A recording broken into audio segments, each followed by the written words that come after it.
ସାଙ୍ଗମାନେ ମୁଁ ବିନୋଦ ଆପଣଙ୍କ କଥା କହୁଛି ନୂଆ ସର୍ଟ ଭିଡ଼ିଓରେ ସାଙ୍ଗମାନେ ଆଜି ବାହୁଡ଼ା ସେଥିପାଇଁ ମୁଁ ଆଜି ରଥ ଆଣିବାକୁ ଆଇଛି ଏବେ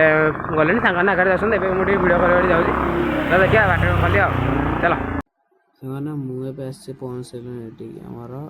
ରଥ ପାଖକୁ ମାଉସୀ ମନ୍ଦିର ରଥ ପାଖକୁ ଆଉ ରଥ ସାଇଡ଼୍ରେ ଯେଉଁ ଘରଟା ଅଛି ଏପଟ ସାଇଡ଼୍ ୟେଲୋ କଲର୍ଟା ଠାକୁର ଏବେ ଅଛନ୍ତି ଫାଷ୍ଟ ଜଗନ୍ନାଥ ଠାକୁର ଏବେ ଆସିନାହାନ୍ତି ସୁଭଦ୍ରା ଠାକୁରାଣୀ ଏବେ ଆସିନାହାନ୍ତି ଆଉ ବଳଭଦ୍ର ଠାକୁରଙ୍କୁ ଆଣି ସାରିଲିଣି ମୁଁ ଜାଣିନି ମୁଁ ଏବେ ଯାଇଲି ଭିଡ଼ିଓ କଲାବେଳେ ଦେଖିଲି ଟିକେ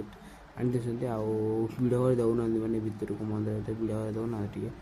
ଏ ମାନେ ପୁଲିସରେ ପାଟି କରୁଛନ୍ତି ଭିଡ଼ିଓ କରୁଛନ୍ତି ବୋଧେ ପାଟି କରୁଛନ୍ତି ଠାକୁରଙ୍କ ଛୁଆ ସେଠି କରିବେ ସେ ପାଟି କରୁଛନ୍ତି ଆଉ ବଳଭଦ୍ର ରଥ ଏବେ ସବୁ କଢ଼ା ହେଲାଣି ଆଉ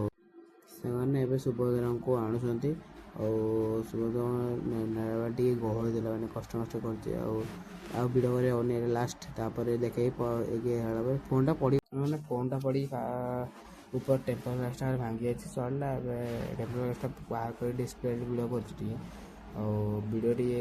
ଖରାପ କ୍ୱାଲିଟି ଆସିଥିବାରୁ ମୋ ସାଙ୍ଗ ଫୋନ୍ରେ କରୁଛି ଆମ ଫୋନ୍ରେ କରୁନି ଆଉ ଏବେ ଠାକୁର ସବୁ 3 ଠାକୁର ଆସି ଲାଗିଲେଣି ଆଉ ଜଗନ୍ନାଥଙ୍କୁ ଇଏ ରଖୁଛନ୍ତି ତାଙ୍କ ଜାଗାରେ ଆଉ ଏବେ ସବୁ ବସିଛନ୍ତି ଆମର ବ୍ରାହ୍ମଣମାନେ ବସିଛନ୍ତି ଆଉ 3 ରଥ ଆସି ବସିଲେଣି ଏଠି ଆଉ ଆପଣମାନଙ୍କୁ ଭିଡ଼ିଓ ଭଲ ଲାଗିଥିଲେ ଲାଇକ୍ ସେୟାର ଆଉ ସବସ୍କ୍ରାଇବ୍ କରିଦେବେ